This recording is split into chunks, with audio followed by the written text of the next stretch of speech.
Bagaimana dunia menghadapi ancaman satelit Starlink? Nama saya Ricky Suwarno, berdiri di atas pundak dua superpower Amerika Serikat China melihat masa depan Indonesia.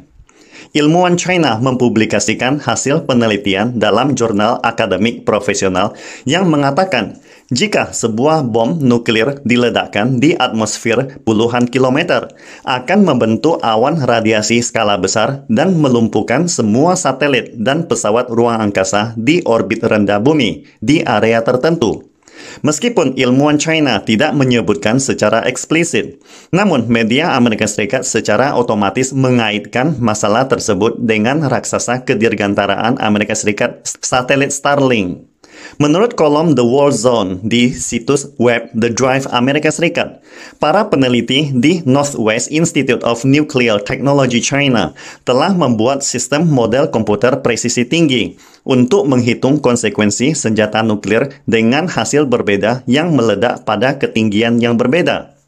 Menurut perhitungan simulasi, jika China meledakkan puluhan juta ton bom nuklir pada jarak 80 km dari permukaan bumi, awan jamur besar akan mengubah molekul udara menjadi partikel radioaktif. Awan jamur ini akan naik dalam garis lurus dengan kecepatan 2,3 km per detik dan akhirnya membentuk awan radiasi besar seluas 140.000 km persegi di 500 km orbit rendah bumi, di mana semua satelit dan pesawat ruang angkasa di daerah ini akan lumpuh total. Karena kedekatannya dengan permukaan bumi, maka sebagian besar pesawat ruang angkasa dunia, terutama satelit pengamatan bumi, satelit Starlink Elon Musk, satelit Gonet Messenger Rusia, maupun sistem satelit komunikasi baru lainnya, serta sebagian besar pesawat ruang angkasa maupun stasiun ruang angkasa yang terletak di 200 km hingga 2000 km di orbit rendah bumi.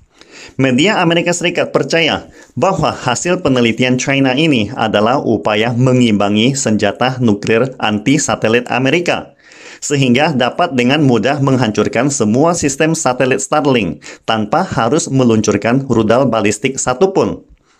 Media Amerika Serikat memiliki dugaan ini bukan hanya dipengaruhi oleh sifat mentalitas perang dingin yang mengakar kuat di otak Amerika Serikat, tetapi juga mencerminkan kemajuan pesat perkembangan teknologi kedirgantaraan militer China. Sejak pecahnya Perang Teluk, Amerika Serikat telah menggunakan berbagai jenis satelit di luar angkasa dalam peperangan. Apalagi dalam konflik Rusia-Ukraina yang telah berlangsung selama 8 bulan. Sistem satelit telah menjadi alat bantu yang sangat penting dalam perang antara kedua belah pihak. Misalnya, banyak ahli strategi dan jenderal senior Rusia tewas dalam peperangan karena satelit Starlink. Oleh karena itu, Rusia saat ini sedang gencarnya meluncurkan satelit ke luar angkasa untuk menutupi kekurangannya dalam pembangunan sistem satelit navigasi, pengintaian, dan komunikasi. Berbeda dengan Rusia, Ukraina tidak memiliki kemampuan untuk membangun sistem satelitnya sendiri. Setelah ground-based stasiunnya dihancurkan, Ukraina pernah menghadapi masalah kesulitan komunikasi di medan perang. Tetapi dengan bantuan satelit Starlink mulai melayani tentara Ukraina, masalah ini telah sepenuhnya terpecahkan. Seperti diketahui, program Starlink SpaceX dimulai pada tahun 2015 dan Starlink membangun jaringan global yang tidak dibatasi oleh infrastruktur darat melalui sebagian besar satelit komunikasi di orbit rendah bumi. Menurut rencana SpaceX, sebelum pertengahan abad ini, Elon Musk akan menghabiskan puluhan miliar dolar untuk meluncurkan 12.000 satelit komunikasi dari berbagai pita frekuensi di orbit rendah bumi di 3 ketinggian, seperti 340 km, 550 km, dan 1150 km. Di antaranya, sebanyak 1.600 satelit pada tahap pertama akan mengorbit pada ketinggian 550 km. Meskipun niat awal Elon Musk adalah untuk menyediakan layanan internet yang lebih nyaman dan cepat untuk netizen global, tetapi situasi aktual di garis depan Rusia dan Ukraina mulai berubah. Sistem Starlink yang memakan biaya komunikasi yang sangat mahal mulai memainkan perannya di bidang militer. Elon Musk mulai aktif bekerja sama dengan pihak militer Amerika Serikat dan NASA.